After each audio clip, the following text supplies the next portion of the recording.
नमस्कार दोस्तों, आपका स्वागत है। इस वीडियो में हम 3 फेज इंडक्शन मोटर के सारे पार्ट्स के बारे में विस्तार से जानेंगे। इसी प्रकार से हम 3 फेज पावर ट्रांसफार्मर पर भी वीडियो बना चुके हैं, जो कि आप सभी ने बहुत पसंद करा है। और 3 फेज इंडक्शन मोटर वर्क कैसे करती है, हम इस पर पहले ही वीडियो बना चुके हैं, जो यूट्यूब पर काफ़ी पॉपुलर है। तो चलिए 3 फेज इंडक्शन मोटर के सारे पार्ट्स को एक एक कर समझ लेते हैं।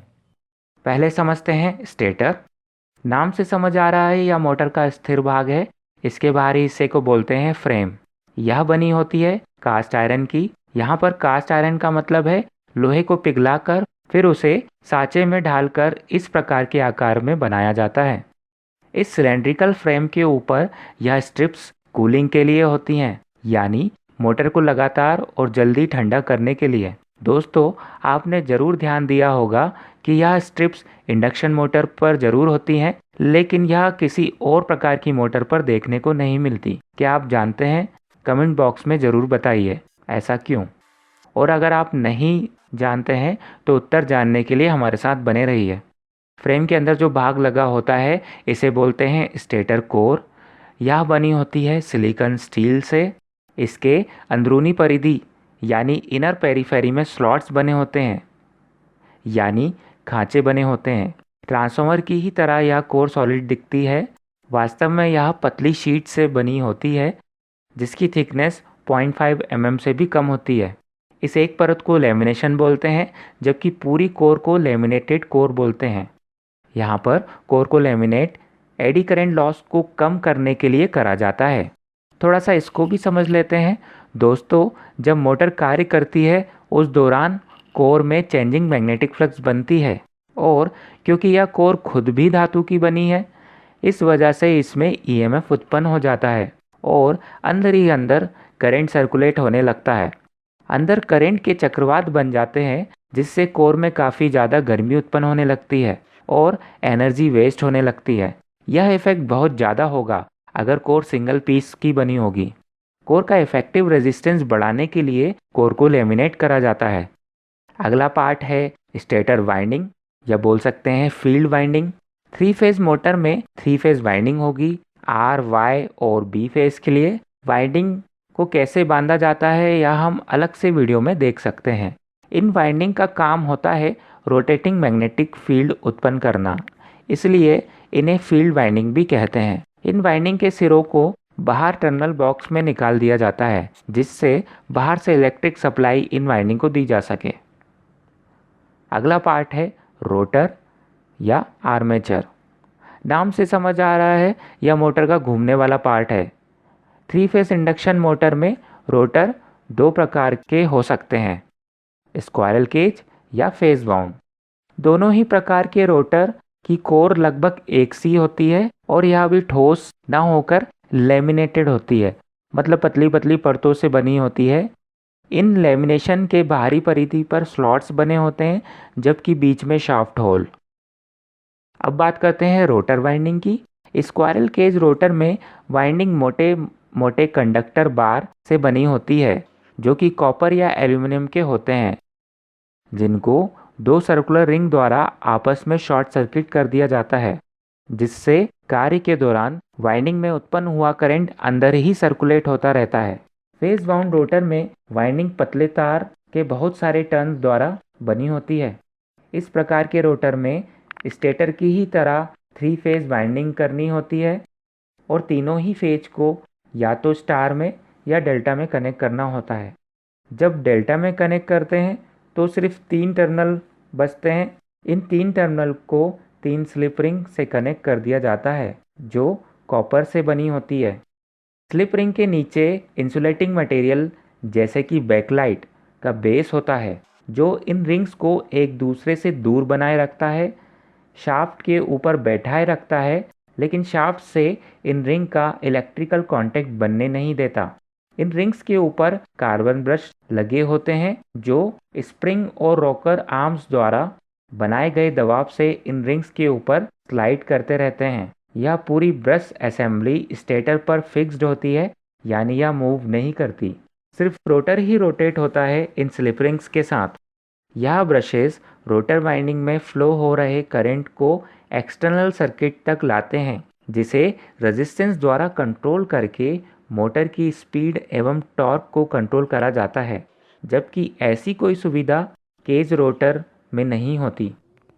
यहाँ पर ब्रश के लिए कार्बन मटेरियल का उपयोग इसलिए करा जाता है क्योंकि यह हार्ड होता है, सेल्फ लुब्रिकेटिंग होता है। इसका मतलब इसको जितना घिसो ये उतना चिकना होता जाता है। इसका रेजिस्टेंस बाकी मेटल से थोड़ा अधिक होता है, जिससे स्पार्किंग की दर थोड़ी सी कम हो जाती है। केज रोटर का कंस्ट्रक्शन देखा जाए तो बहुत आसान है, लेकिन इसमें स्पीड या टॉर्क को आसानी से कंट्रोल नहीं करा जा सकता, जैसा कि फेस बाउंड रोटर के केस में करा जा सकता है। इन दोनों का डिटेल कंपैरिजन हम अलग से वीडियो में देख सकते हैं। शाफ्ट की बात करें तो यह बना होता है हाई ग्रेड स्टील का, ताकि यह काफ़ी मजबूत हो, अधिक से अधिक ट्विस्टिंग और बेंडिंग टॉर्क को सह सके। अगला पार्ट है टर्मिनल बॉक्स। टर्मिनल बॉक्स में सबसे पहले स्टेटर वाइंडिंग मतलब फील्ड वाइंडिंग के कनेक्शन मिलते हैं। तीनों फेस की वाइंडिंग के सिरे मतलब पूरे 6 सिरों को इन 6 टर्मिनल से कनेक्ट कर दिया जाता है। जैसे पहले फेस के एक सिरे को इस वाले टर्मिनल से कनेक्ट कर दिया जाएगा और फिर दूसरे सिरे को इससे। इसी प्रकार दूसरे फेस के पहले सिरे को इससे कनेक्ट कर दिया जाएगा और फिर दूसरे सिरे को इससे, और जो तीसरा फेस होगा उसका पहला सिरा इस वाले टर्मिनल से कनेक्ट होगा और दूसरा सिरा इस वाले टर्मिनल से कनेक्ट होगा। पूरे 6 सिरों को बाहर निकाल देने से हम स्टेटर के वाइंडिंग के कनेक्शन को स्टार या डेल्टा में कभी भी चेंज कर सकते हैं।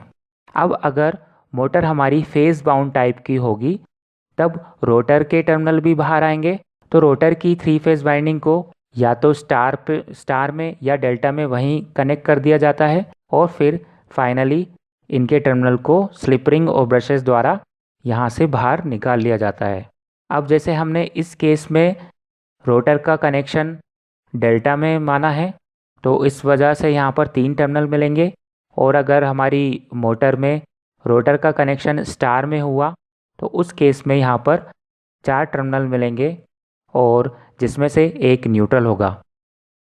अगला पार्ट है कवर्स। यह रोटर के दोनों तरफ निकले शाफ्ट को मजबूती से होल्ड करते हैं ताकि रोटर बीच में बना रहे और घूम सके।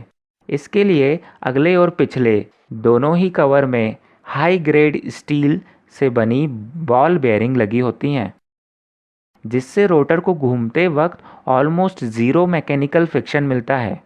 बॉल बेयरिंग का उपयोग फ्रैक्शनल एचपी से लेके 150 एचपी तक की मोटर में ही करा जाता है। इससे ज़्यादा रेटिंग की मोटर में रोलर बेयरिंग का उपयोग करा जाता है, और वेरी हाई रेटिंग की मोटर जिनकी रेटिंग मेगावाट्स में होती है, यानी लगभग 1350 एचपी से भी ज़्यादा, वहाँ पर फ्लूइड बेयरिंग का उपयोग करा जाता है, जिनमें कोई बॉल या रोलर नहीं होते। शाफ्ट और गाइड रिंग के बीच में ऑयल या गैस की फिल्म को मेंटेन करा जाता है पंप या कंप्रेशर द्वारा। अगला पार्ट है कूलिंग फैन।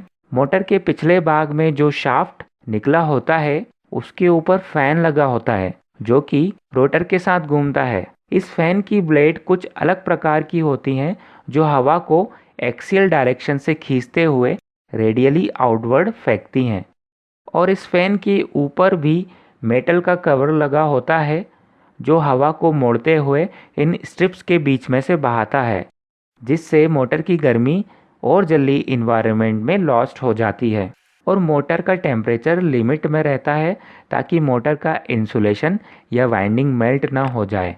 फ्रेम पर कूलिंग स्ट्रिप लगाने से फ्रेम का सरफेस एरिया काफ़ी बढ़ जाता है, जिससे मोटर को ठंडा होने में आसानी होती है। लेकिन दोस्तों, इंडक्शन मोटर की ही फ्रेम ज़्यादा गर्म होती है बाकी मोटर के मुकाबले। तो मैंने आपको शुरू में पूछे गए प्रश्न का जवाब आधा दे दिया है।